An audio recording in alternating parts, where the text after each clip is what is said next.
Boa noite, irmãos. Eu vou pedir para a Leila se apresentar primeiro, daí depois a gente dá uma sequência. Boa noite, queridos, a paz do Senhor, amém?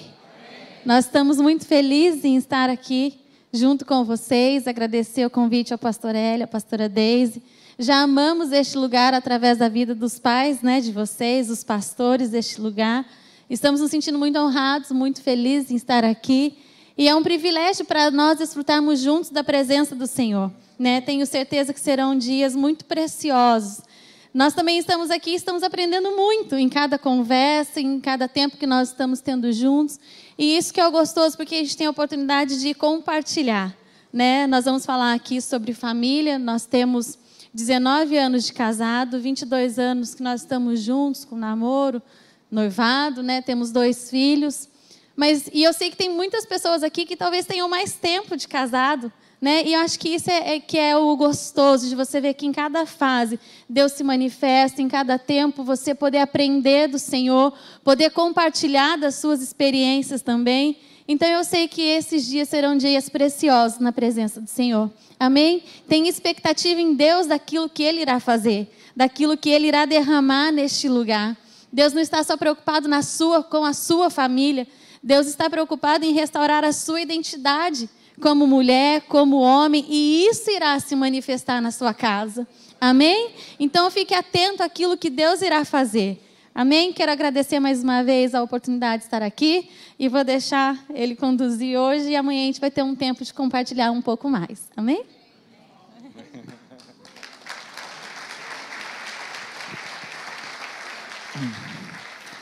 Eu fui bastante inteligente nessa noite. Eu coloquei ela para falar. Ela é a melhor parte, a parte mais agradável, mais delicada, mais bonita. Daí você olhou e falou assim: que legal, que gostoso ouvir esse tom de voz. Ela é assim o tempo inteiro. Daí você volta amanhã, na expectativa de ouvir ela. Entendeu? Porque hoje eu não sei se a hora que terminar, muitos vão ter vontade de voltar. Daí você pensa: não, mas amanhã ela vai estar falando. Tá bom?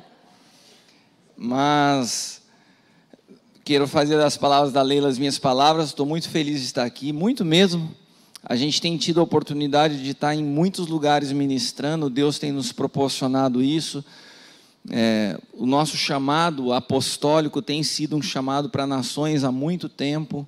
E nós temos ido em muitos lugares difíceis pregar o Evangelho. Nós já tivemos, eu e a Leila, juntos em Cuba, Venezuela, China, muitos países comunistas, países onde a guerra no espírito é muito violenta, mas não são todos os lugares que a gente pode se sentir tão acolhido e com tanta alegria. Parece que a sensação que eu tenho desses dias aqui é que é um tempo de refrigério para nós, Nos sentimos muito em casa. O Hélio e a Deise são pessoas maravilhosas, e eu acredito muito numa palavra que Paulo escreveu aos Gálatas, que quando nós temos uma experiência com Cristo, a ninguém mais nós conhecemos segundo a carne, mas segundo o Espírito. Nem mesmo a Cristo conhecemos segundo a carne, mas segundo o Espírito. E por que eu falo isso? Porque a gente precisa aprender a discernir os Espíritos. Eu não me impressiono com nada do que é exterior. Eu procuro sempre ter esse discernimento no Espírito. E quando eu conheci o Hélio, testificou no meu espírito algo diferente. Foi uma conexão feita por Deus, uma amizade, e eu aprendi a investir nisso. Por isso eu estou muito feliz de estar aqui e quero poder servir a vocês, tanto eu como a Leila, hoje e amanhã, impartindo de um espírito de ressurreição e vida. Amém? Nós cremos e temos convicção de algo. Não existe transformação em casamento através de regras de 10 passos, de 7 passos, de papéis que você começa a falar regrinha. Isso não funciona. Isso é como você mascarar o homem exterior. O problema do ser humano está na realidade de quem ele é por dentro. E se não houver uma transformação de natureza, tudo que você fizer por fora, na natureza errada, vai continuar manifestando frutos errados, ainda que ele seja dominado por uma regra, por algumas práticas que duram 1 ou 2 semanas. Você já viu retiro de casais que a pessoa vai e recebe uma série de orientações. Ela chega em casa, 1 semana o casamento fica maravilhoso, depois volta tudo do mesmo jeito, porque foi tratado algo exterior e não foi produzida uma transformação na natureza. Nós todos nascemos de uma natureza adâmica e sempre o projeto de Deus foi nos trazer de volta a árvore da vida que representa Cristo. E para que a natureza de Cristo seja formada em nós, a natureza de Adão tem que ser arrancada, não há convívio das duas naturezas.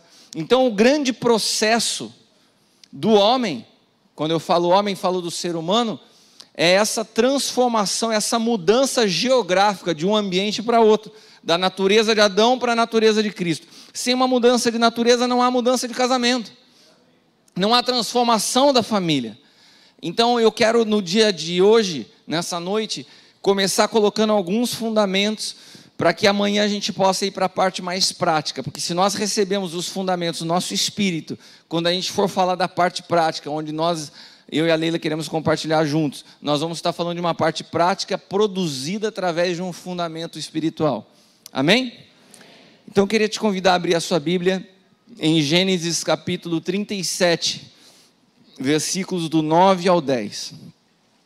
Enquanto você abre a sua Bíblia, eu queria cumprimentar as pessoas que estão nos assistindo agora pelo YouTube. Tem bastante gente que me pediu o link, a gente distribuiu aí. Então uma saudação para todos vocês, meus amigos, irmãos, alguns filhos espirituais, pessoas que estão desde o Japão, Taubaté, de tantas regiões que estão nos assistindo agora. Sejam todos bem-vindos, estão todos juntos conosco aqui no Rio de Janeiro. Essa cidade continua linda, maravilhosa, de um povo super acolhedor, né? E que Deus possa transformar a política nessa cidade, nesse estado. Gênesis 37, versículos do 9 ao 10. E eu gosto que vocês são pessoas que respondem. O evangelho, o culto não é um lugar onde vocês sentam aqui como espectadores e eu estou aqui como um apresentador. Não, todos nós, vocês e eu, estamos aqui para cultuar ao Senhor. Então quando eu falo e algo testifica no seu Espírito Santo, testifica no seu Espírito, tenha liberdade para falar amém, glória a Deus, eu gosto disso. Amém? Quantos aqui são cheios do Espírito Santo, digam amém. Amém. Então aplauda o Senhor nessa noite. Aleluia.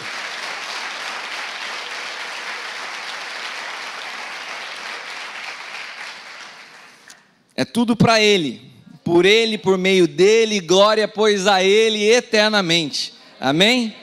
Gênesis 37, do 9 ao 10 diz: Teve José outro sonho e contou aos seus irmãos e disse: Eis que tive ainda outro sonho. Eis que o sol, a lua e 11 estrelas se inclinavam a mim. Contando-o a seu pai e seus irmãos, repreendeu seu pai e disse-lhe: Que sonho é este que tiveste? Porventura viremos eu, tua mãe e teus irmãos a inclinar-nos perante ti em terra? Amém?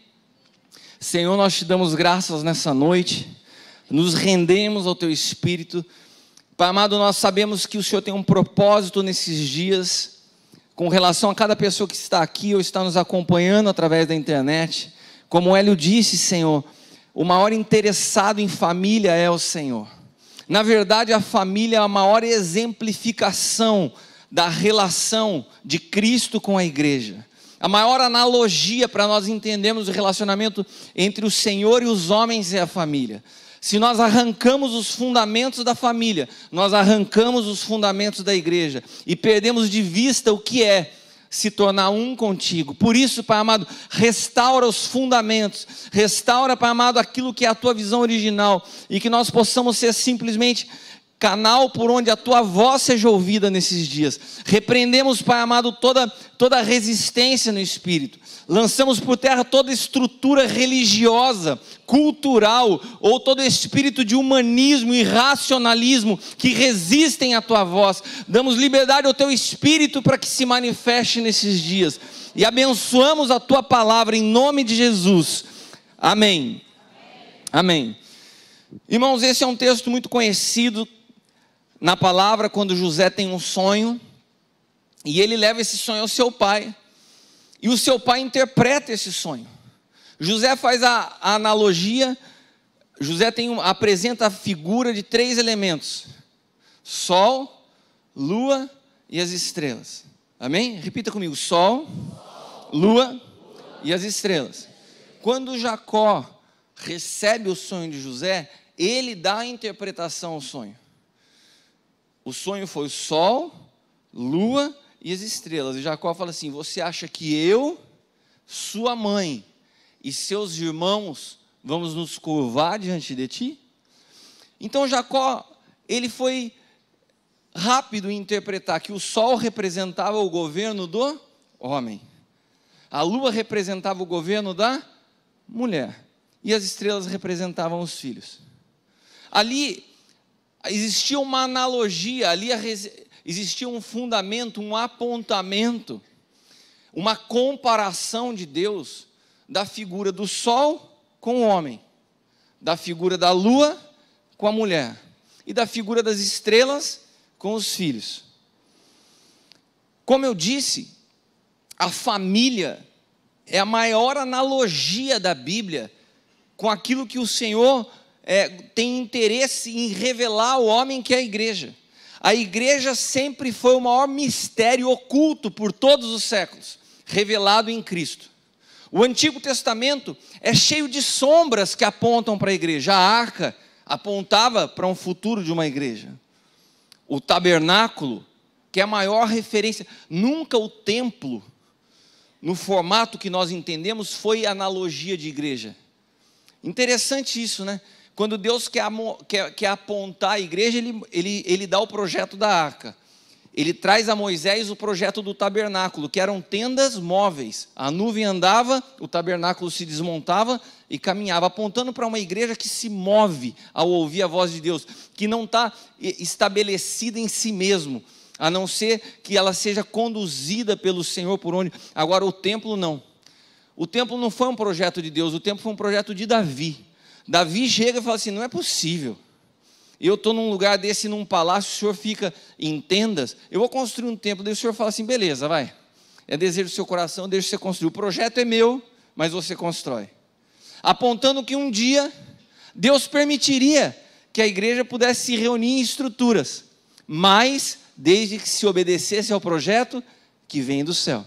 A igreja nunca pode se dar o luxo de achar que ela é uma visão pessoal. Ou ela se sujeita o tempo todo a um governo de Deus, ou então ela já está fora daquilo que é o propósito original. Então todo o Antigo Testamento vem apontando essas sombras do maior mistério, que era a igreja. Cristo se tornando o cabeça de todos, o Espírito de Deus, que antes operava de forma específica, pontual, isolada em alguns homens, e de repente um dia viria habitar no homem, tornaria o homem como sua casa, sua habitação, o Espírito acessível a toda a humanidade. Esse era o maior mistério. Como isso vai ser feito? Quem é esse libertador, esse Messias que vai produzir isso? Os profetas tentavam entender o que era a igreja. Irmãos, o que nós vivemos hoje foi sonhado e almejado por muitos dos grandes homens que você admira na história, mas porque nós perdemos a dimensão do que é ser igreja, nós minimizamos o que nós vivemos hoje, a realidade do Espírito de Deus habitando em nós. Pelo desconhecimento, nós mesclamos o Antigo Testamento com o Novo, sem entender que aquilo era a sombra do que nós vivemos. Nós vivemos hoje o projeto de Deus materializado, e às vezes a gente fica tomando exemplo daquilo que foi um dia somente a sombra da realidade que já vivemos. Então, como o antigo pacto, as alianças antigas apontavam para uma aliança eterna em Cristo, nós precisamos entender que também o casamento, as relações de família apontavam para um futuro entre Cristo se unindo com a igreja. As bodas, o casamento, a noiva, todas são alusões a Cristo e a igreja. Amém? Quando se tem uma revelação precisa de casamento, você tem uma revelação muito mais profunda do que a igreja. Quando você tem uma revelação perfeita do que é o casamento, você tem uma relação muito mais perfeita com aquele que é o Senhor do casamento. Se você tem dificuldade de compreender o casamento ou o matrimônio, você tem dificuldade de compreender aquele que um dia idealizou o matrimônio. Nós estamos falando da origem do matrimônio. Para chegar naquilo que você vive hoje, alguém um dia sonhou com esse projeto eterno chamado família. Isso não nasceu no coração do homem. Então, quando a gente vê em Gênesis, Jacó interpretando um sonho do filho e faz uma analogia, o sol como a figura do homem, a lua como a figura da mulher e as estrelas como a figura dos filhos. Aqui nós já temos várias lições. O sol é um elemento que representa governo de Deus durante o dia. A lua representa governo de Deus durante a noite. O sol é uma figura constante. A lua é uma figura que tem fases, que tem estações diferentes. O sol é uma figura... Calma aí, mulheres, o negócio vai ficar melhor. O sol é uma figura que aponta para um astro que tem luz própria. A lua, ela reflete a luz do sol. Bom, se a gente for pegar essas figuras de linguagem que são bastante simples, a gente já começa a tirar algumas lições bem claras e bem nítidas nos processos que eu passei na minha vida. O dia, na realidade, representam as estações da vida, onde nós sabemos aonde nós estamos pisando. Para o homem, governar situações que ele tem controle é super simples. O homem foi criado para isso. O homem foi criado para governar durante o dia. Meu irmão, mas quando a noite chega, quando os problemas surgem, quando se perde o controle, a lua faz toda a diferença. A mulher, ela tem uma estabilidade nas suas emoções mais adequada para trazer direção durante os dias difíceis. Por isso a palavra de Deus diz que quando o homem estava só, Deus olhou e falou assim: não é bom que o homem esteja só. Ele está incompleto em si mesmo. Eu vou fazer a ele uma grande reunião de amigos. Eu vou levá-lo para jogar futebol. Eu vou levá-lo para um passeio de moto. Eu vou levar para tomar um chopinho com os amigos. Ele está sozinho. Foi isso que Deus planejou quando viu a solidão do homem? O que Deus falou assim? Não é bom que ele esteja só. Vou fazer uma ajudadora idônea. Meu irmão, hoje, quando nós cuidando de pastores e cuidando da igreja, nós temos visto uma realidade nos dias de hoje de muitos homens, muitas vezes cercados de pessoas, mas se sentindo sozinhos. A solidão do homem não é ausência de amigo. A solidão do homem não é o pastor que não cumprimenta ele na igreja. A solidão do homem não é falta de função ou desemprego. A solidão do homem é um casamento que não está centrado em Cristo. Quando você não é pleno na figura, quando você não se tornou um com a sua esposa, você pode tentar preencher isso, seja com pornografia, prostituição, com mulheres, com amizades, nada preenche esse lugar que Deus colocou para ser preenchido por uma ajudadora idônea. Sabe por quê? A raiz da palavra ajudadora é a mesma raiz da palavra paráclito, que representa o Espírito Santo. A família é uma analogia. a igreja. A palavra de Deus diz que o Espírito Santo ele tem uma figura de consolo, é o consolador. A mulher produz isso na vida do homem. Eu não sei se o apóstolo Hélio, o pastor Hélio falou para vocês algo a respeito da nossa história, mas eu sou engenheiro civil, né, trabalho com construção civil, temos uma construtora há 35 anos na cidade de Taubaté. Eu já sou formado há mais de 20 anos e eu me formei na faculdade de engenharia civil em Campinas e depois de formado fiquei lá por um tempo e voltei para essa empresa, que é uma empresa familiar. E quando eu assumi a direção dessa empresa, depois de aproximadamente 10 anos, essa empresa se tornou, ela alcançou uma posição entre as 100 maiores incorporadoras do país. Uma empresa de uma cidade do interior de São Paulo, alcançou uma posição de bastante reconhecimento. No ano seguinte, ganhamos o prêmio de empresa mais sustentável no segmento de construção civil. Tínhamos todas as certificações que você imagina. Reconhecimento, prêmios de qualidade, e as coisas iam muito bem. E em tudo eu sempre reconhecia que Deus estava fazendo aquilo. Já tinha me convertido, nós consagrávamos tudo ao Senhor. Meu pai ousava não colocar no cartão dele como presidente. Ele falou: senhor, eu sou o vice-presidente, o senhor é o presidente desse negócio. Tudo sempre foi consagrado a Deus. Cada empreendimento que nós lançávamos, nós separávamos em apartamentos de dízimo. Nunca deixamos de ser infiel. Nunca, nem um dia da minha vida, desde a minha conversão, Hélio. Sempre tivemos um coração generoso em dar. Nunca tivemos apego a nada.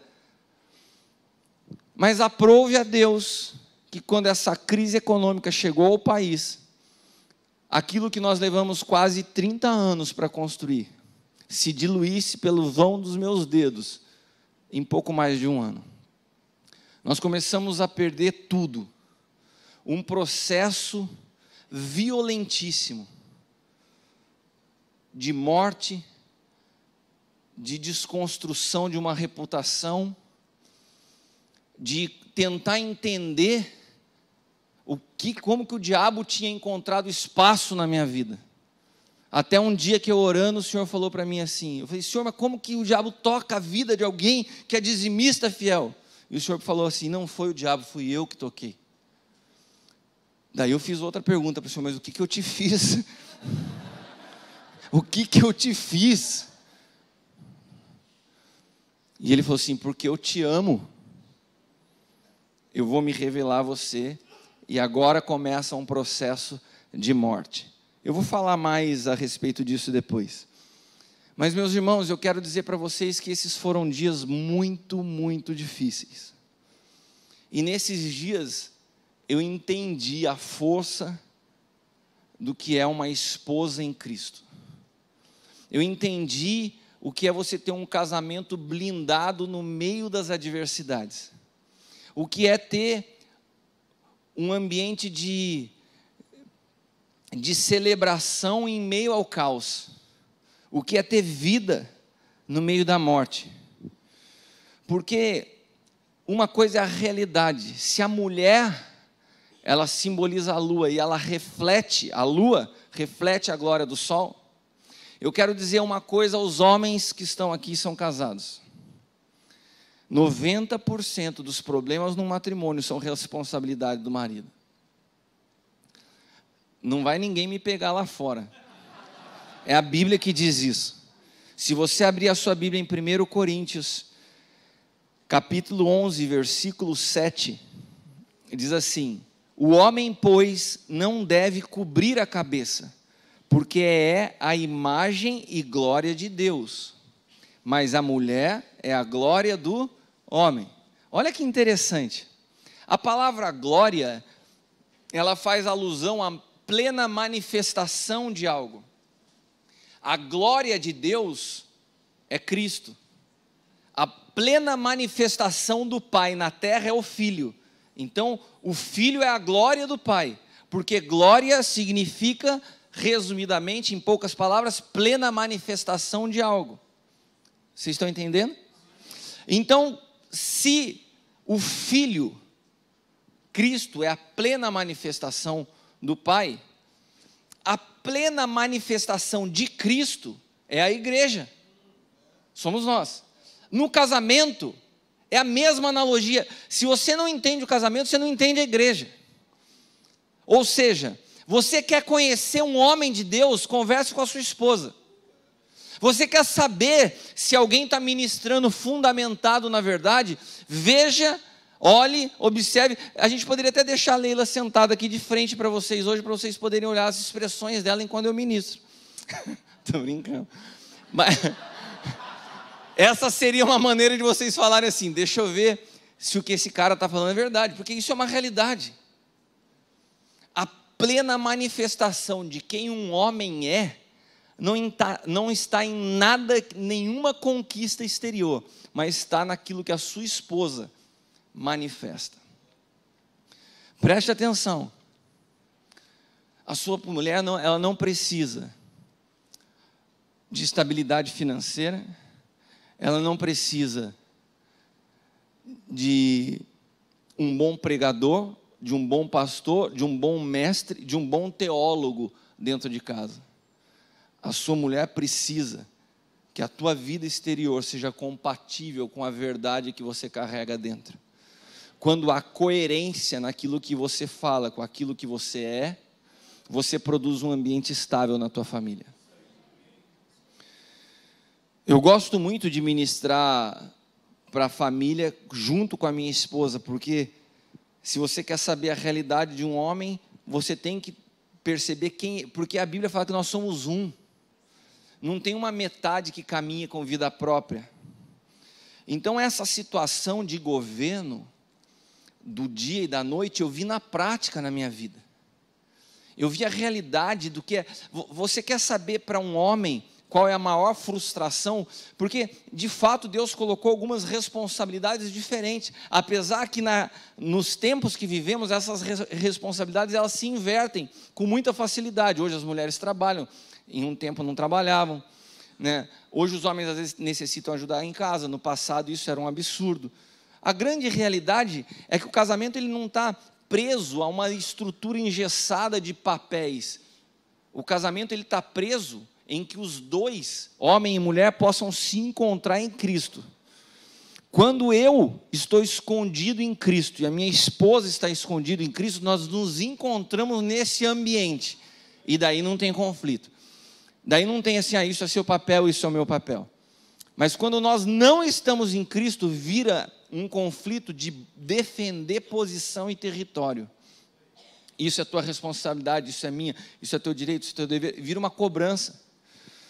Então, nesses dias difíceis, quando eu comecei a perceber isso, eu comecei a experimentar algumas coisas na prática na minha vida, que foram trazendo luz a essas palavras.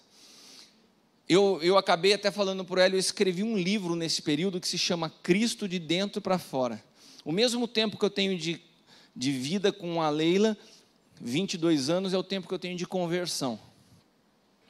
Nesses 22 anos de conversão, sempre fui genuíno na minha fé. Mas nesses últimos 5 anos de desconstrução, meus olhos espirituais se abriram para uma revelação de Cristo que eu nunca havia experimentado antes.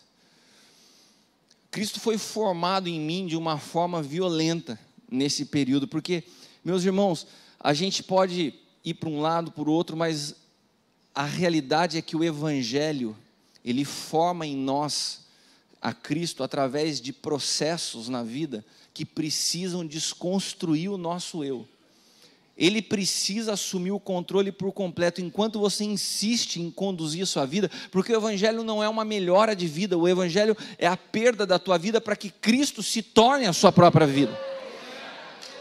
Sabe, nós não podemos mais deixar diante dos nossos olhos o humanismo entrar dentro da igreja, a filosofia entrar dentro da igreja, sabe, a autoajuda tomar conta dos púlpitos, as palavras que massageiam a alma. Na verdade, o que você não pode é ficar imaginando que você veio aqui para ter uma sua vida melhor, para ter uma bênção melhor. Não, você veio aqui para perder a sua vida, para que Cristo se torne tudo em todos.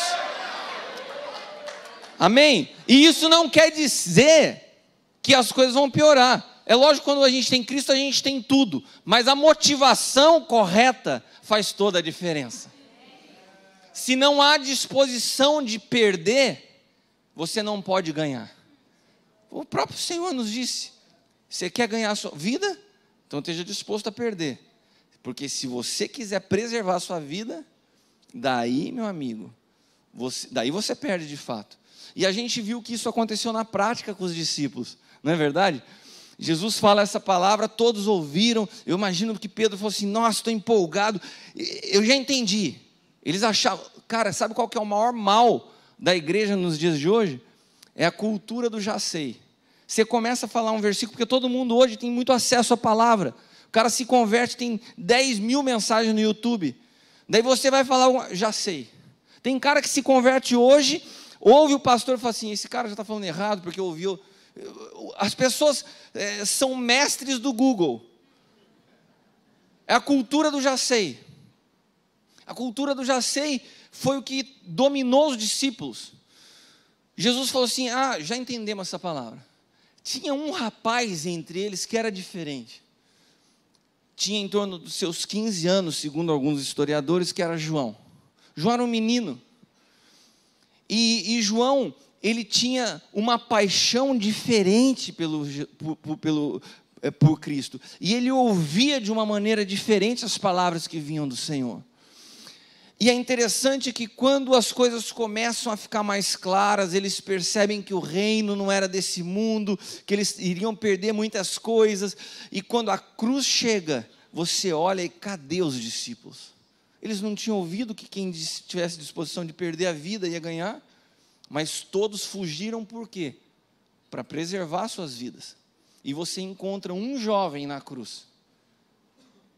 Era João. Ontem eu fui assistir o filme de Paulo, que por sinal eu não vou fazer spoiler de nada aqui, mas eu esperava mais. A realidade é que todos os apóstolos tiveram mortes cruéis. Todos os que tentaram... Não, eu não vou para a cruz. Eu não conheço. Todos que tentaram preservar suas vidas, a perderam de forma violenta. Mas teve um que teve a disposição de se entregar. Vou para a cruz, dê o que der, porque eu entendi, o mestre falou, quem quiser perder a vida, eu vou. Teve um que morreu de velhice, numa ilha de Patmos, e foi a ele que escreveu o Apocalipse. Sabe o que Apocalipse capítulo 1 se apresenta como sendo? Revelação de Jesus Cristo. Aquele que deu a sua vida, sem medo de perder, alcançou a maior revelação de Cristo que todos os outros, porque teve disposição de dar. O Evangelho continua sendo esse mesmo princípio. Se você não tem disposição de entregar a sua vida por inteiro, você não vai encontrar Cristo por inteiro. E tudo isso está ligado a casamento, porque o grande problema do casamento é que ainda existe muita alma tentando se impor um sobre o outro. Se você aprendeu a perder para Cristo, você aprendeu a perder para todo mundo. Se você aprendeu a perder para Cristo, você não tem mais direito ou reputação a ser defendida. Se você aprendeu a perder para Cristo, você já não advoga causa pessoal. Se você aprendeu a perder para Cristo, você consegue entrar numa discussão e saber que você vai entrar para perder, porque você não quer ter razão sobre ninguém. Se você aprendeu a perder para Cristo, você descobriu que não existe uma verdade que sobrepõe a outra, porque a verdade não é um pensamento, é uma pessoa. E essa pessoa, ela torna a sua própria vida. Por isso nós não somos donos da verdade, nós possuímos a verdade.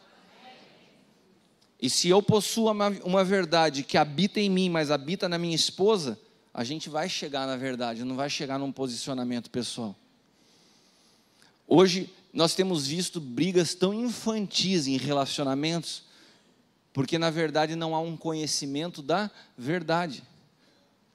As pessoas desconhecem a Cristo. A grande realidade é que o cristianismo se afastou de Cristo. Eu tenho feito uma conferência que se chama Cristo Vivendo o Novo Pacto. São 5 mensagens que eu tenho percorrido alguns lugares falando sobre isso. Eu falo sobre os substitutos de Cristo, eu falo sobre como você vê Cristo em todas as Escrituras. E quando acaba essa conferência, por vários lugares por onde eu passei, a reação é a mesma, as pessoas ficam chocadas. E eu falo assim, mas caramba, tem alguma coisa errada, como que as pessoas ficam chocadas? Eu só falo de Cristo. Daí algumas pessoas chegam e falam assim, pastor, é estranho, né? Você só fala de Cristo. Você quer que eu fale do quê? Mas eu estava compartilhando com ela que é uma realidade. Eu tenho ido em algumas conferências que eu sou apenas mais um dos palestrantes, então eu sento para ouvir. E eu cheguei até em conferências onde eu vi uma pessoa falar por 1h30 e citar por 4 vezes o nome de Freud e não citar o nome de Jesus nenhuma. Sabe por quê? Porque as pessoas hoje se impressionam com o intelectualismo. Nossa, que bonito, como ele conhece, como fala bonito. Só que o evangelho não é sabedoria humana. O evangelho é loucura. O evangelho, o Senhor resolveu revelar aos simples, aos humildes de espírito, porque se fosse por capacidade intelectual, os discípulos nunca estariam aptos. Você não acessa a Cristo pelo tanto que você conhece, mas pelo tanto que você se rende. Você quer transformação no seu casamento? O quanto você está disposto a se render a Cristo? Pode ser que eu possa estar falando na contramão do que você imaginava para o teu casamento, mas o problema do teu matrimônio não são os maus hábitos do teu marido ou da tua esposa.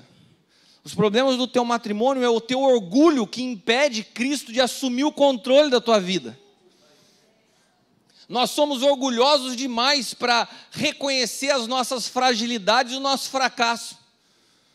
Quando tudo isso começou a acontecer e desmontar diante dos meus olhos, a maior morte minha foi assumir, eu fracassei. Diante da minha esposa, diante dos meus filhos.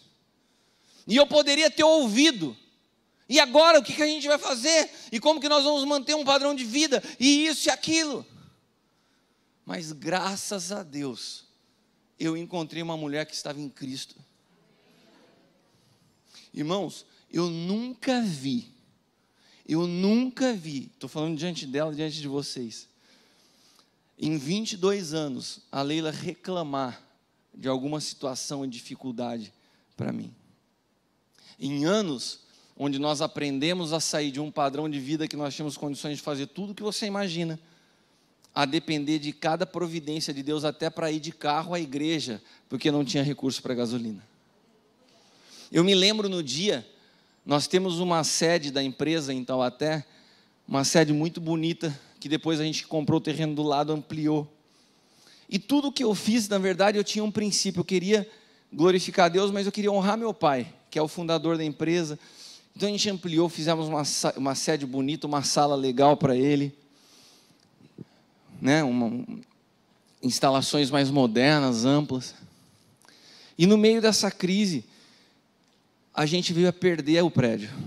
O banco tomou a sede da empresa numa cidade interior, instalada durante 35 anos no mesmo local. Você imagina você entrar numa manhã, o advogado te liga e fala assim, olha, corre, arranca tudo que está lá, porque lacram e fica com tudo que está dentro. E cada um daqueles objetos que eu minuciosamente escolhi e projetei, eu tive que ir retirando. Cada quadro da parede, caneta, computador, colocando em caixas. Eu cheguei às 6 horas da manhã no prédio do escritório. Meu irmão comigo. E comecei a recolher todas as coisas. Nós não trocávamos uma palavra. O silêncio era a comunicação da tristeza que a gente estava sentindo. Meu pai não foi aquele dia para o prédio do escritório. Quando passou 1 hora que nós estávamos ali, quando eu vi, tinham aproximadamente 30 irmãos da igreja que chegaram ali, porque souberam e começaram a nos ajudar. Ninguém falava uma palavra. Sabe o que é você chorar com os que choram? Sabe o que é você sentir a dor um do outro? Eu experimentei, eu sou apaixonado pela igreja, porque eu não tenho outro lugar mais maravilhoso para se viver do que ser parte do corpo de Cristo. Eu sou extremamente grato a Deus, porque um dia Ele me encontrou. Eu sou apaixonado por igreja. E dentro daquele lugar eu vi ali meus irmãos me ajudando e recolhendo as coisas. E foi um dia muito difícil. muito triste, doloroso. E no final daquele dia eu estava arrasado. Já tínhamos recolhido tudo e eu fui para minha casa.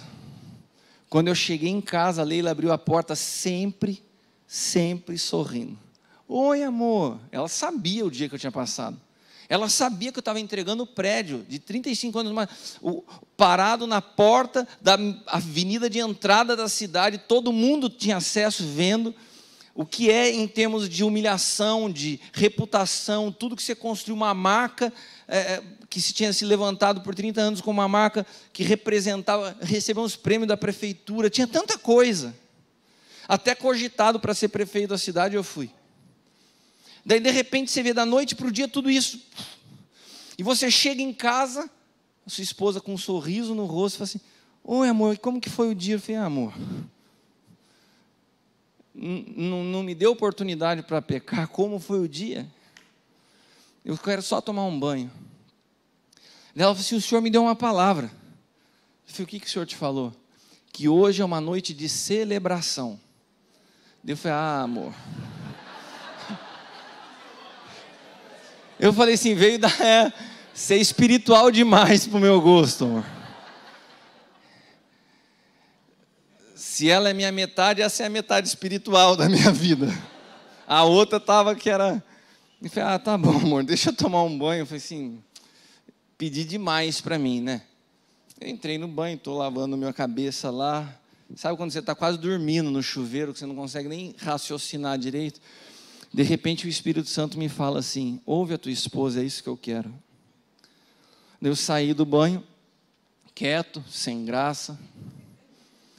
Sabe aquilo lá que você falou? Vamos, chama as crianças aí. Sentamos na cama, eu falei o seguinte, Caio, Bruna, nome dos meus filhos, né? Falei, senta aí. O que houve, pai? Eu falei, tenho uma notícia para contar com vocês. Então, sabe o prédio do escritório do papai? Então, hoje, a gente perdeu aquele prédio. Daí o Caio ficou sério, ele é mais velho, né? E a Bruna falou assim, ué, pai, e amanhã você vai trabalhar onde?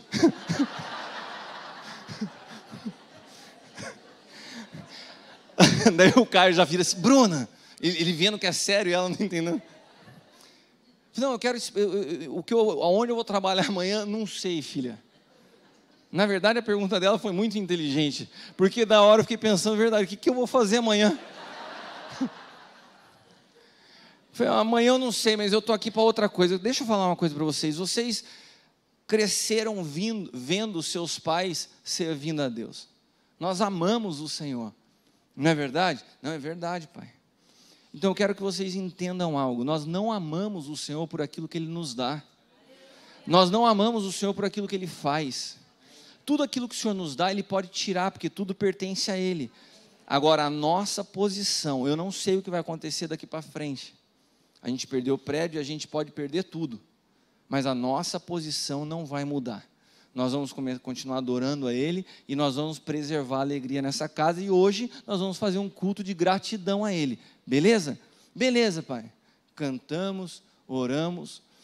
E aquele dia foi um marco de transformação na maneira como eu enfrentei os dias que vieram. Sabe por quê?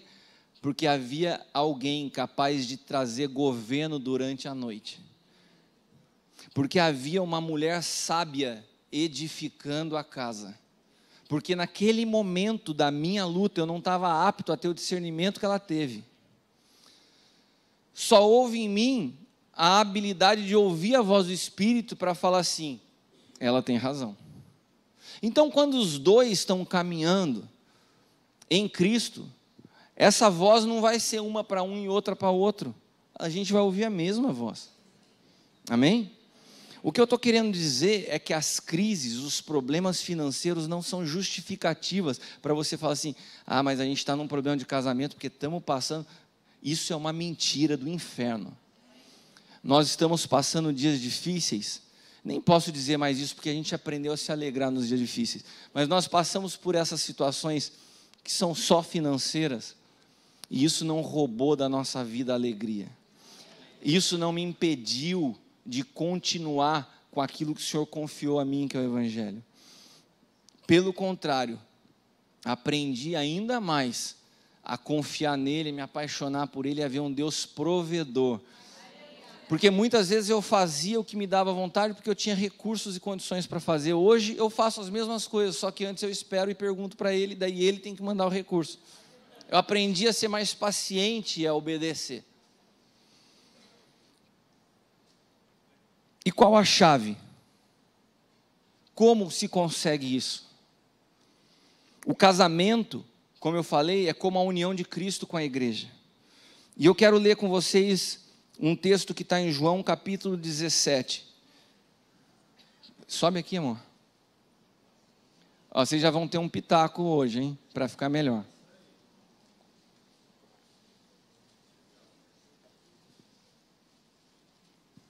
Eu queria só... Nossa, estava todo mundo abaixado procurando, eu falei, todo mundo levantou juntinho para olhar. Mas ele estava compartilhando um pouco dessa experiência, né, de que nós passamos em relação a todo esse processo que, na verdade, um casal atravessa junto, né, em posições diferentes, mas estão juntos no mesmo processo. Quem saía todos os dias, quem lidava com o fornecedor, com o cliente, com todas essas coisas, era ele.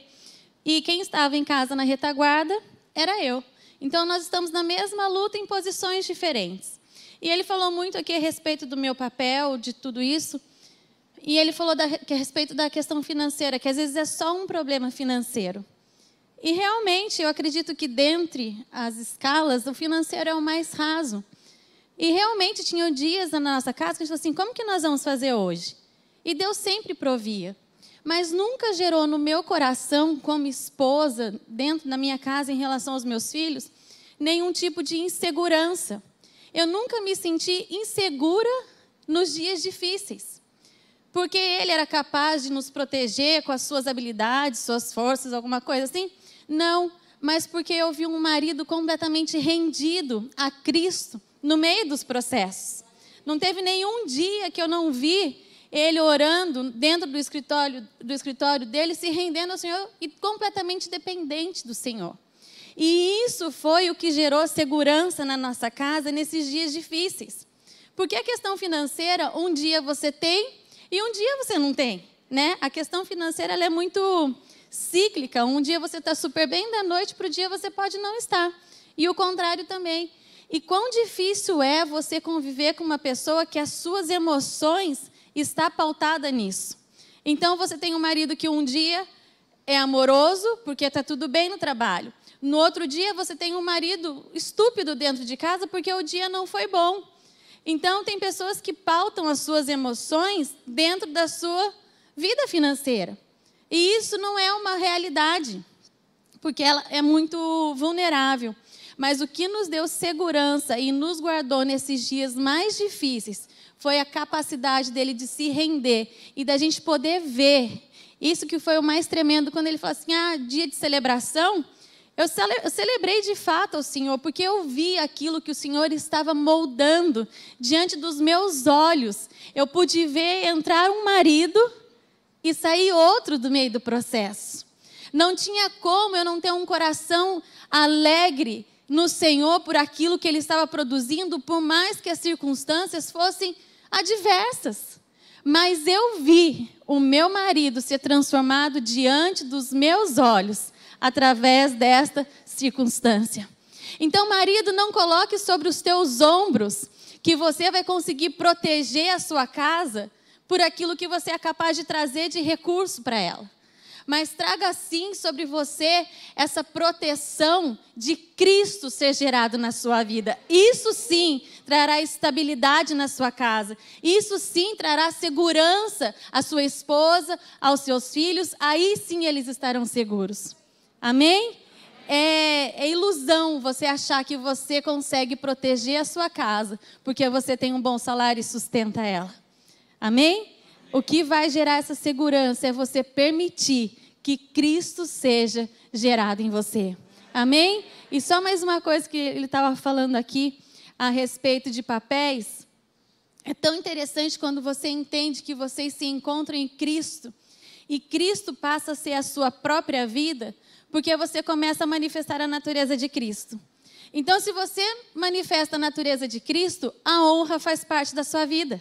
Então, você vai saber honrar o seu marido. Se você tem a natureza de Cristo, o servir faz parte da sua vida. Então você vai ter prazer em servir ao seu marido. Só existe uma chave para um casamento pleno: é Cristo se tornar a sua própria vida. Amém?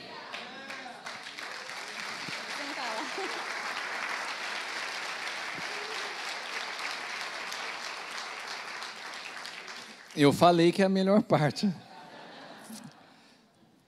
E foi muito interessante, porque para quem, eu não sei quantos de vocês aqui já experimentaram a perda de um emprego ou a privação e os problemas financeiros. Para o homem isso é muito difícil. A sensação de fracasso, de que você não está cumprindo com as suas obrigações, a sua responsabilidade, você se sente um lixo, né? E eu me lembro, eu não tinha a dimensão das coisas que aconteciam, porque a minha cabeça estava muito focada. Imagina a dimensão que a empresa tomou, e eu estava muito focado nisso, e a Leila administrava a casa com muita sabedoria e cuidado. E realmente as coisas eram muito escassas, e a gente tinha que administrar com sabedoria aquilo ali, né? E teve um dia que estava tendo um retiro de mulheres, e a Leila estava pregando. E eu fui ao retiro buscar a Leila. Eu vou contar aquela partezinha. Você já está me olhando com essa cara. E daí eu fui no retiro buscar a Leila. E quando eu cheguei, ela estava ministrando de costas para o lugar onde eu cheguei. E eu fiquei ali parado, fiquei ouvindo a pregação. Meu, aquele dia eu chorei que nem uma criança. Porque de repente ela falando para um monte de gente, ela falou assim, do orgulho que ela tinha do marido dela. Que como marido... E eu me sentindo um fracasso. E eu vendo ela falar para milhares de mulheres, falou assim, porque a segurança que eu tenho nunca teve na capacidade, a instabilidade financeira não pode trazer segurança. Mas quando você tem um homem que desde o primeiro dia com quem você se casou, você vê ele completamente entregue a Cristo, você tem a segurança que todos os processos, Cristo está no comando. Então eu me sinto segura. Se ele fosse um cara que tivesse em pecado, que tinha uma vida instável, eu poderia estar inseguro e falar assim, vou sofrer junto às consequências dos erros que ele está... Mas não.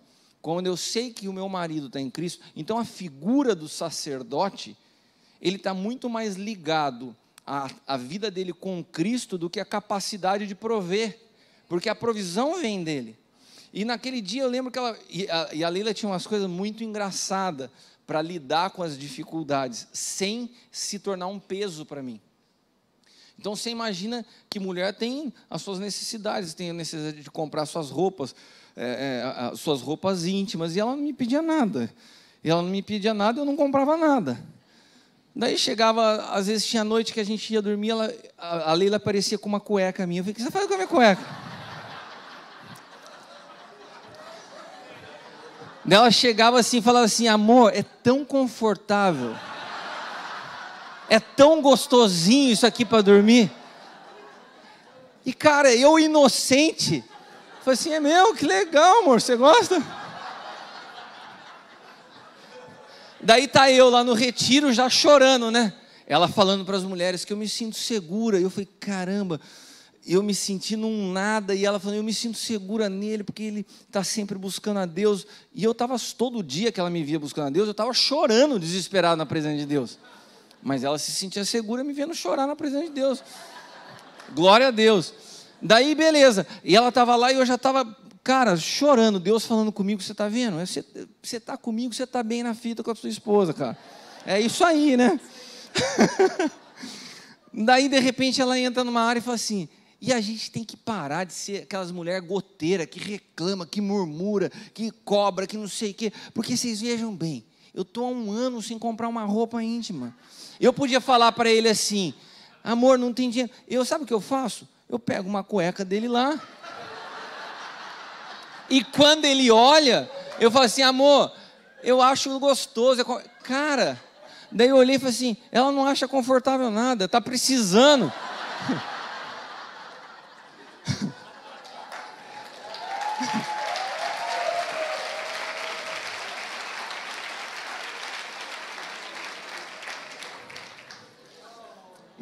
Meu filho gosta muito de comida japonesa. E daí toda noite a gente ia comer comida japonesa e tal. Daí nesse período ficou mais complicado. Daí ele chegava depois do culto e falava assim, vamos comer um japonês?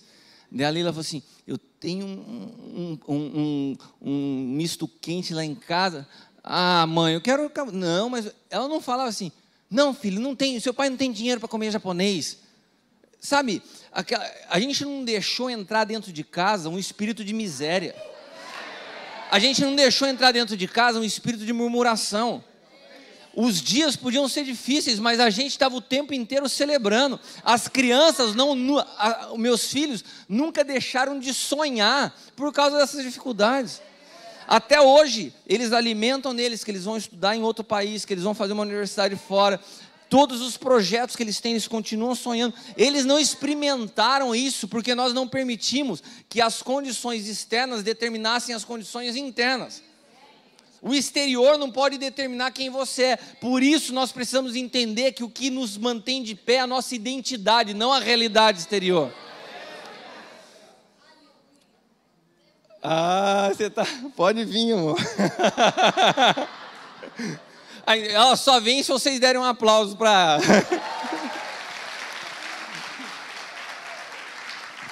Não vou nem subir, porque vai ser rápido mesmo, mas ele estava compartilhando isso, e até estava comentando no carro com eles, que, na verdade, quando a gente passa por uma luta, às vezes vem um sentimento de privação, que é muito ruim, né? Você fala assim, queria tanto alguma coisa e eu não posso. Mas as coisas têm que ser levadas com mais leveza, acredito, né? As coisas precisam ser com mais alegria, você saber desfrutar do processo realmente. E às vezes eu comecei a pensar nisso, porque às vezes assim, a gente pode estar com a geladeira abarrotada de coisa, mas você quer comer um ovinho mexido. E você come feliz da vida um ovo mexido. Feliz da vida com um pão puma ou com um arrozinho, alguma coisa, e você come. Mas quando você está no dia de luta e você não pode comer, de repente, uma carne e você só tem ovo, você fala assim, mas eu só tenho ovo na minha casa, mas olha só isso. Mas você sempre gostou de comer ovo. Então, independente da circunstância que você está, coma feliz. Amém? Estando numa situação de abundância ou de escassez, o ovo é sempre gostoso. Amém? O que nos faz murmurar é esse peso que a gente traz sobre as circunstâncias e fala assim, mas eu não posso, eu queria tanto comer um filé mignon, mas hoje eu não posso, só tenho um ovo. Como o ovo feliz da vida. E desfrute disso, amém? E outra coisa que a gente ia falar, que a gente buscou não gerar esse sentimento, né, de limitação mesmo nas crianças. Teve uma situação que foi interessante. Quando a gente sai da igreja, eles sempre perguntam, vamos comer fora? Todo culto eles gostam de sair da igreja e comer fora. E nesse tempo de dificuldade estava mais... E daí a gente falou assim, nossa, faz tempo que eles estão querendo sair, né, para comer alguma coisa. E aquele dia a gente combinou de não falar que não ia, né, com as crianças para não comer. Mas super apertados. Só que eu não tinha um centavo no bolso. Nem um centavo no bolso. E daí eu falei bolso. assim, se eles pedirem, a gente fala que vai. Daí eu falei, mas como que a gente vai fazer? Não sei. Vamos ver. Mas aí a gente já vendo os cuidados de Deus, né? E a gente saiu, eles falaram assim, vamos sair para comer hoje? O que falou assim, vamos. Aonde vocês querem ir? Daí veio lá. Um queria comer um japonês. A gente mora tem a cidade de Taubaté, a gente mora em Tremembé, que é uma cidade pertinho. E um falou assim, eu quero comer no japonês. Daí a gente falou assim, tá bom, vamos no japonês então. Já super assim, né? O que nós vamos fazer? Daí a gente saiu com disposição de ir no japonês. Chegamos no japonês, o japonês estava fechado. Glória a Deus. É para aplaudir de pé, igreja. Daí a minha filha falou assim, então vamos no Santa Figueira, que é um restaurante chique que tem lá em Tremembé, que é cá. E a gente no mesmo propósito, né? Vamos lá no Santa Figueira. Chegamos lá no Santa Figueira, fechado também. Daí a gente falou assim, vamos para casa comer um misto quente, que eu acho que é mais gostoso. Então, você vai vendo como que Deus cuida de nós. Às vezes pode ser que Deus nem proveu, né? Mas aquele dia, glória a Deus, estava tudo fechado. E a gente não precisou ficar para as crianças, não, hoje não, você não tem. E Deus vai cuidando de tudo. E a verdade é que a gente desfruta muito desse processo, daquilo que Deus é construindo na nossa vida dia após dia. Amém? Amém. Hélio, eu tenho mais 10 minutos, tá? Então, abra sua Bíblia em João. Fica com o microfone aí quando você quiser, amor. É melhor. Você já entra direto. João 17, do 10 ao 23. Eu quero caminhar para o fim para não ficar muito tarde e a gente continua amanhã. Vamos lá, tentar ser breve. Todas as minhas coisas são tuas e todas as coisas são minhas, e nisso sou glorificado. 17, do 10 em diante. E eu não estou mais no mundo, mas eles estão no mundo, e eu vou para ti. Pai Santo, guarda em teu nome aqueles que me deste, para que sejam um, assim como nós. Se lembrem que a união de Cristo com a igreja é uma alusão ao casamento, né? O casamento aponta para isso. Então aqui tem um princípio. O pai falando com o filho, existe um apontamento para o homem com a mulher. Amém? Então vamos lá. Pai Santo, guarda em teu nome aqueles que me deste, para que sejam um, assim como nós. Estando eu com eles no mundo, guardava-os em teu nome. Tenho guardado aqueles que tu me deste, nenhum deles se perdeu, senão o filho da perdição, para que a escritura se cumprisse. Mas agora vou para ti, e digo isto no mundo, para que tenham a minha alegria completa em si mesmos. Aonde a alegria completa? Dei-lhe a tua palavra, e o mundo os odiou, porque não são do mundo, assim como eu não sou do mundo. Não peço que os tire do mundo, mas que os livre do mal. Não são do mundo como eu não sou. Santifica-os na tua verdade. Não existe nenhum processo externo que possa produzir santificação. Não é o tanto que você ora, não é o tanto que jejua, não é o tanto que sobe no monte, não é o tanto que você faça. A santificação está, Ele nos santificou. A santificação vem de Cristo. Tudo que você faz pode ser bom, mas a santificação é dele. Porque a gente tem uma tendência de se achar mais espiritual pelo que nós fazemos, mas é o que Ele fez, não o que nós fazemos. Amém? Isso arranca de nós o ativismo religioso de fazer para ser. Nós somos e por isso fazemos, e não o contrário. Santifica-os na tua verdade, a tua palavra é a verdade. Assim como tu me enviaste ao mundo, também eu os enviei ao mundo. É por ele, e por eles me santifico a mim mesmo, para que também eles sejam santificados na verdade. Não rogo somente por estes, mas também por aqueles que pela tua palavra hão de crer em mim, para que todos sejam um, como tu, ó Pai, o és em mim, e eu em ti, que também eles sejam um em nós, para que o mundo creia que tu me enviaste. Quando que o mundo vai crer que ele foi enviado? Quando nós formos um. Ser um é diferente de estar unido. Então a palavra diz assim, eu dei-lhes a glória que a mim me deste. Qual foi a glória do Pai? Eu falei para vocês no começo, qual é a glória do Pai? O Filho.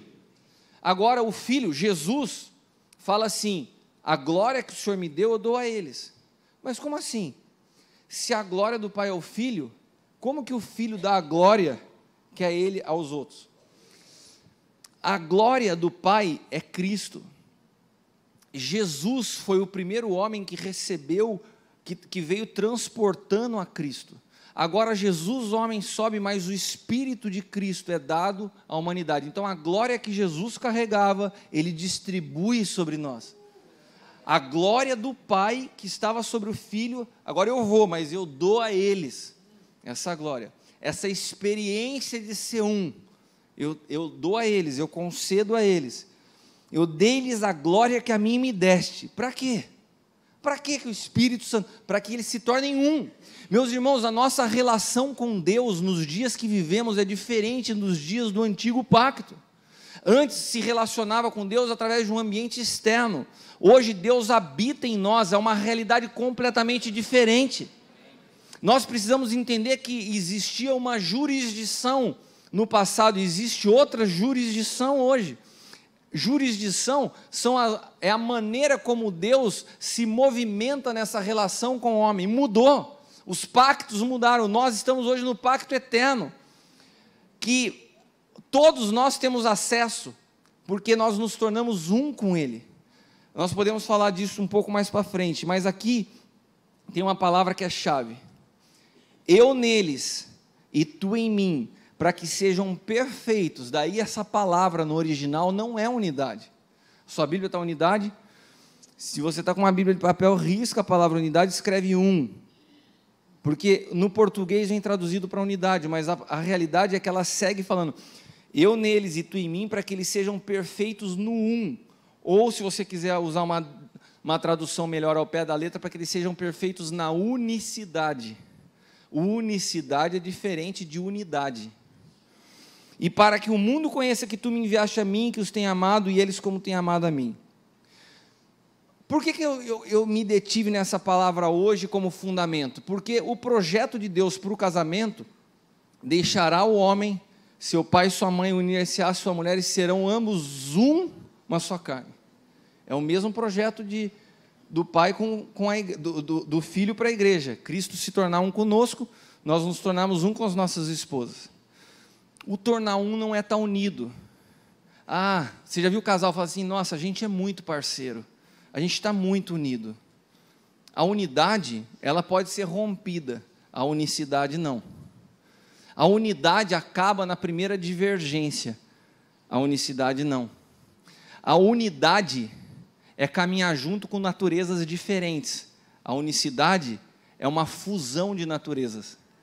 Vou te dar um exemplo. Se a gente pegar uma estrutura de madeira, vamos supor que esse púlpito aqui fosse de madeira.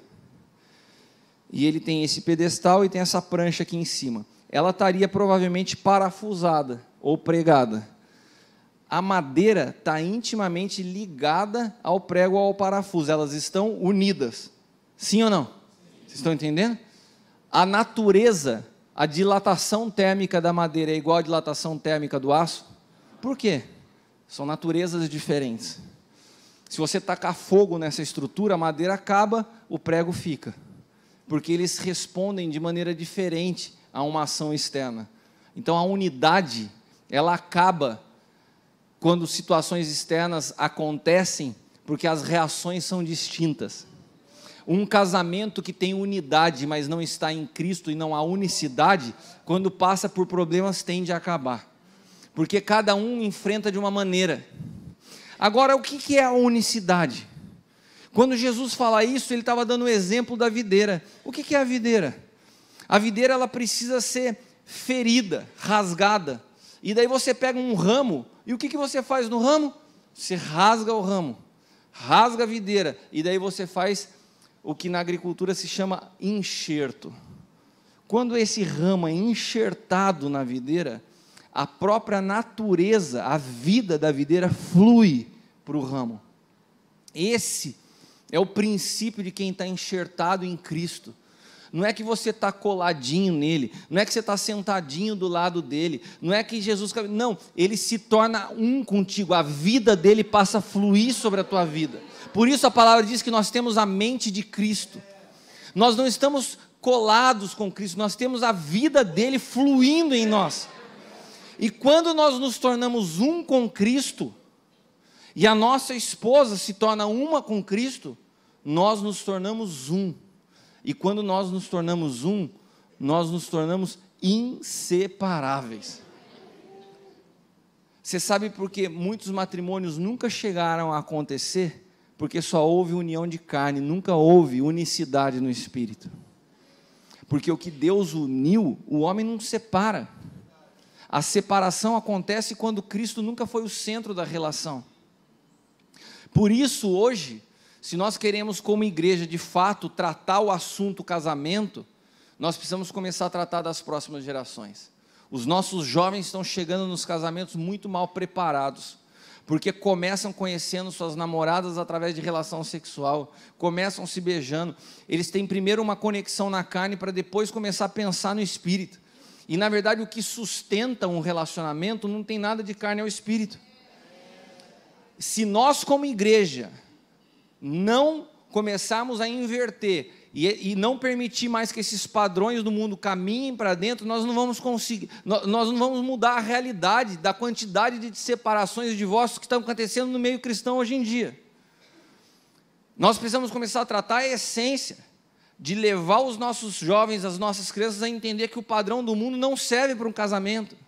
Casamento não suporta pressão se houver somente unidade. Estou junto, estamos juntos, estamos unidos. Está unido, a primeira pancada que vier da vida você não suporta. O que nos faz estar de pé É a vida que flui dentro, não a realidade que flui fora. Não adianta tratar casamento como um livro de regra de certo e errado, com direitos e deveres. Ou nós experimentamos a Cristo como a nossa vida e mudamos as nossas raízes. Por isso que quando Jesus chega, ele fala assim: eis que o machado está posto à raiz.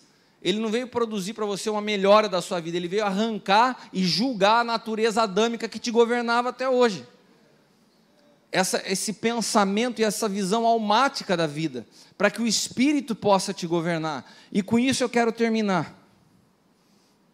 Essa semana eu e a Leila fomos no médico, num ortomolecular endócrino, fazer uma série de exames. E quando veio o resultado dos exames, ele falou o seguinte: olha, o nível de serotonina e de cortisol de vocês era para que vocês estivessem vivendo um período de depressão profunda, né? Ele até usou a expressão: a serotonina é o hormônio da alegria. A sua acabou, Leila. O seu reservatório está vazio. E ele é cristão.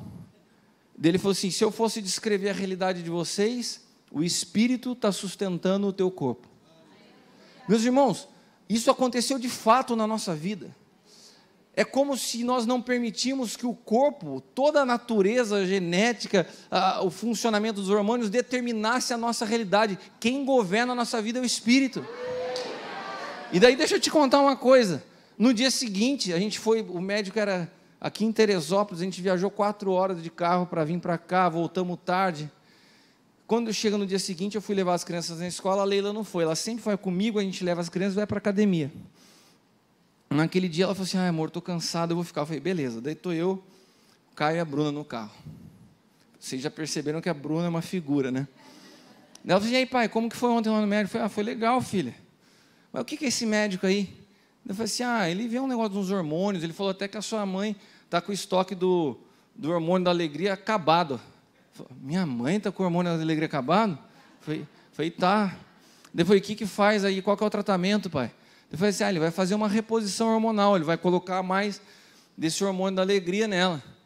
Eu falei: meu Deus do céu, se a minha mãe sem esse hormônio é o dia inteiro rindo, que isso ela vai andar pulando na rua.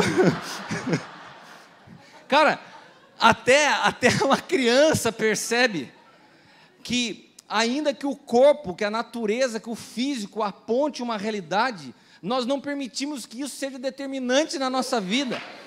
Nós somos governados pelo Espírito, e quem é governado pelo Espírito não se abala com as circunstâncias da sua vida.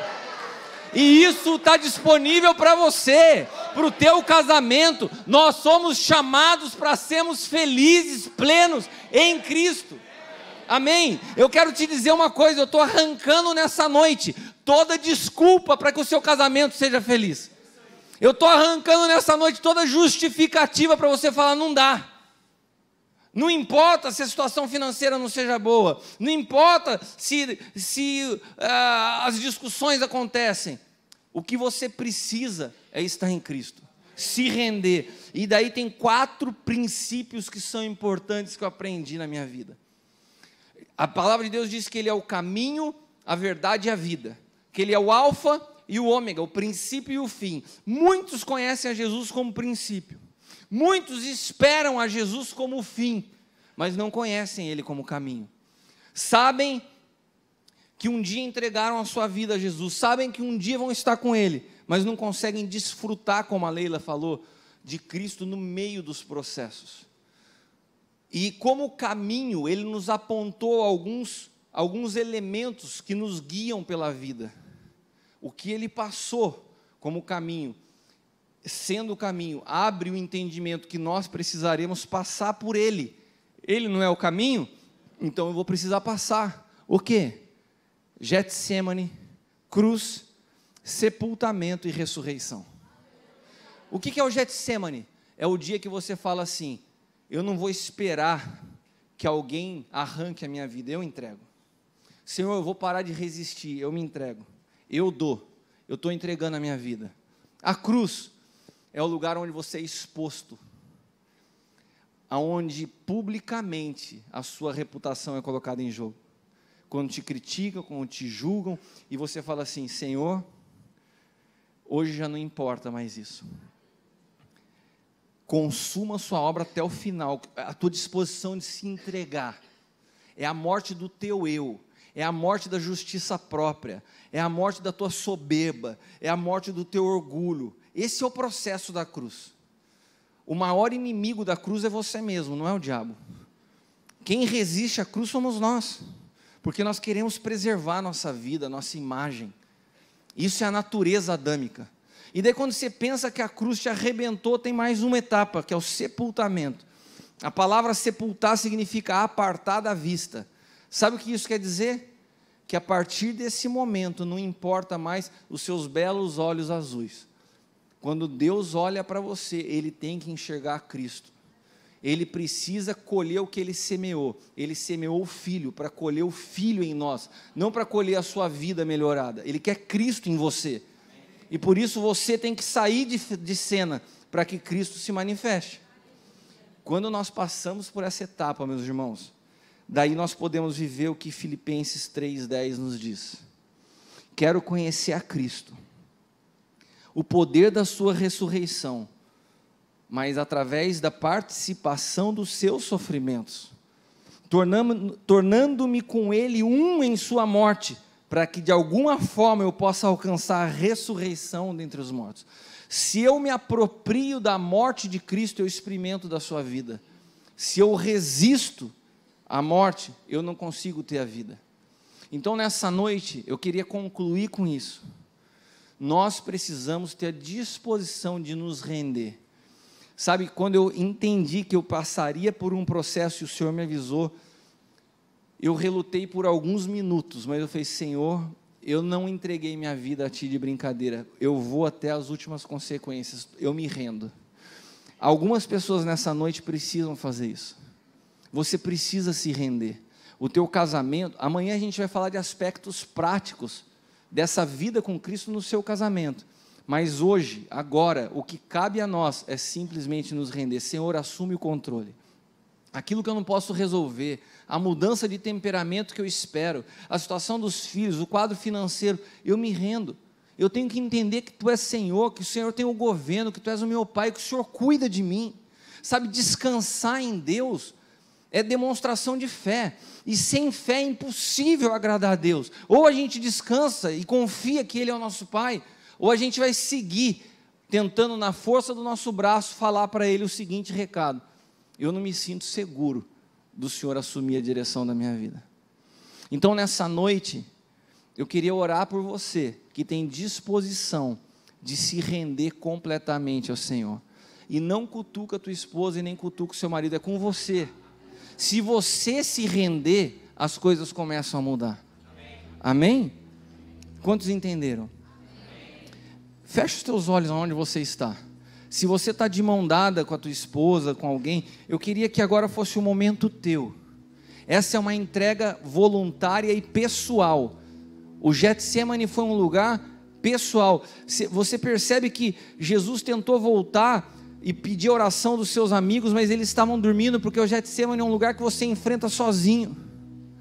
Nessa noite você tem que reconhecer que muitas vezes você tem resistido ao que Deus quer fazer na tua vida. E eu tenho certeza que se você tiver disposição a fazer isso hoje, nós vamos preparar a terra para que amanhã algo seja edificado de forma violenta, que pode mudar a história da tua vida, do teu casamento, da tua família, das tuas gerações. Nós não viemos aqui para tratar somente de você. Eu creio que Deus tem nos falado de um tempo onde Ele quer tocar a vida dos teus filhos, dos teus netos, se você é solteiro, até de um casamento que você ainda nem tem, mas nós queremos abençoar desde já profeticamente. Quanto você está disposto a se render? Sabe, meus irmãos, existe um caminho, é o arrependimento. Se você entende que essa palavra foi contigo nessa noite, se você entende que o Espírito Santo está ministrando a você nessa noite, e você quiser dobrar o teu joelho, faça isso agora. Se renda ao Senhor. Se renda ao Senhor, fala com Ele, fala: Senhor, começa em mim nessa noite. Eu quero ir até o final, eu quero me entregar a Ti. E à medida que nós fomos orando, que você tenha liberdade de fazer isso. de se movimentar, de apontar para o Senhor: Senhor, eu estou aqui, totalmente rendido, entregue. Eu quero orar nessa hora. Pai, em nome de Jesus. Pai amado, nós falamos a respeito do Teu Filho. O maior projeto da história foi revelar Teu Filho em nós, como disse o apóstolo Paulo. Desde Gênesis, quando ele estava ali representado na árvore da vida, o Teu projeto era que o homem comesse de Cristo, mas o homem escolheu o conhecimento humano. E depois, Pai amado, quando Teu Filho se apresenta na mesa da ceia, antes de ser partido na cruz, Ele fala assim: eu sou o pão que deve ser partido. Eu sou o projeto original de Deus para se tornar Teu alimento e Tua bebida desde a origem. Mas nós nos insistimos em nos alimentar da nossa alma, das nossas vontades, e por causa disso tantos problemas têm vindo à família, Pai. Homens que muitas vezes estão presos às suas vaidades, ao seu orgulho. Homens que muitas vezes não têm estabelecido o seu sacerdócio e têm trazido dor, peso e cansaço sobre a vida das suas esposas, dos seus filhos.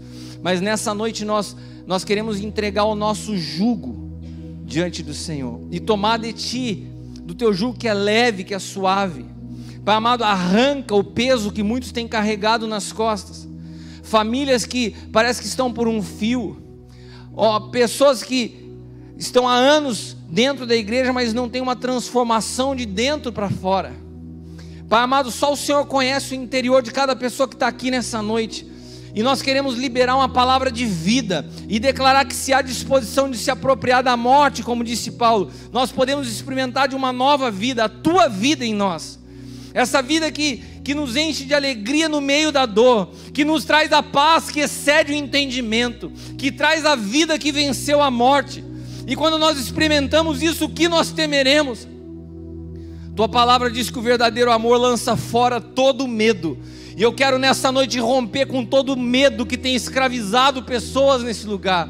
Toda ansiedade, toda angústia, toda preocupação com amanhã, porque o Senhor já está lá. O Senhor tem um governo de todas as coisas. O Senhor é o início e o fim. O Senhor tem a saída para cada uma das nossas dificuldades. Pai amado, eu quero profetizar vida nessa noite. Vida sobre os matrimônios, vida sobre os filhos, vida sobre as suas gerações. Eu abençoo os seus netos, eu abençoo os seus bisnetos, eu abençoo o seu trabalho, eu abençoo a tua entrada e a tua saída. Eu declaro que o teu lar vai ser um lugar de paz. Eu declaro a alegria, óleo de alegria ao invés de espírito angustiado. Que nessa noite uma chave vire no teu entendimento, e que amanhã nós possamos chegar nesse lugar com o nosso espírito preparado, para sermos edificados, como famílias, segundo o projeto de Deus. Que nós possamos refletir e manifestar Cristo, que esse é o nosso chamado como igreja. Pai amado, em nome de Jesus, eu abençoo essa casa paterna, abençoo a vida dos pastores deste lugar, homens que têm lutado pela verdade. Pai amado, eu declaro um tempo de expansão, que essa casa se torne como uma torre, como um luzeiro nessa cidade. Pai amado, um lugar onde as pessoas possam encontrar a verdade, famílias que se levantem como referenciais, famílias que sejam exemplo da relação de Cristo com a igreja. Pai amado, eu declaro um tempo profético sobre a Academia da Fé, um tempo profético, um tempo de expansão, um tempo de avanço.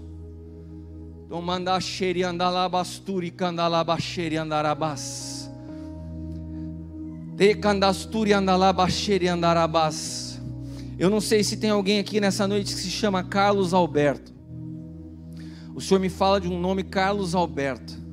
O Senhor quer fazer algo na vida desse homem de uma maneira especial nessa noite. Há alguém que se chama Carlos Alberto? Não?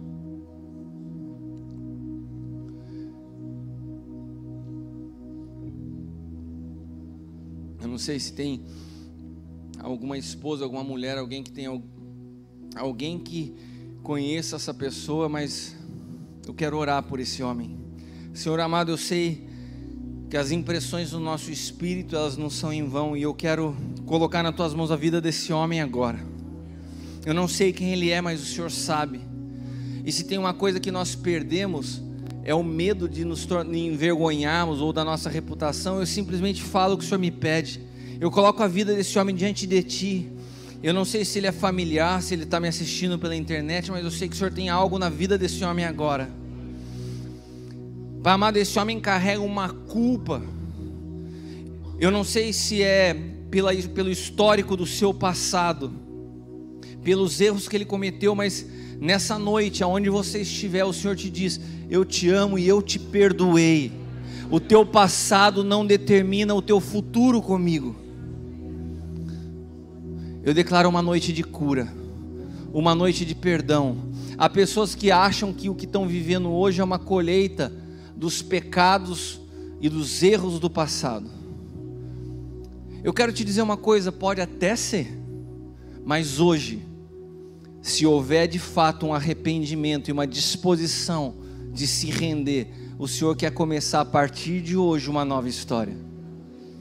Então se renda, meu irmão. Se renda. Se você pode ainda no seu lugar, levante as suas duas mãos ao céu e fale: Senhor, eu me rendo. Eu me rendo completamente a Ti, eu me entrego a Ti nessa noite. Assume completamente o governo da minha vida. Assume o governo da minha casa. Toma o controle da minha família. Recandarabasheri andarabarabastou andarabas. Recandalabasheri andarabasturi andarabas. Pai amado, nós rompemos com a ansiedade e declaramos vida, a vida que venceu a morte, o espírito de ressurreição. Eu declaro nessa noite, e abençoo as famílias dessa casa, desse lugar, cada pessoa que nos acompanha, em nome de Jesus, amém, amém. Você pode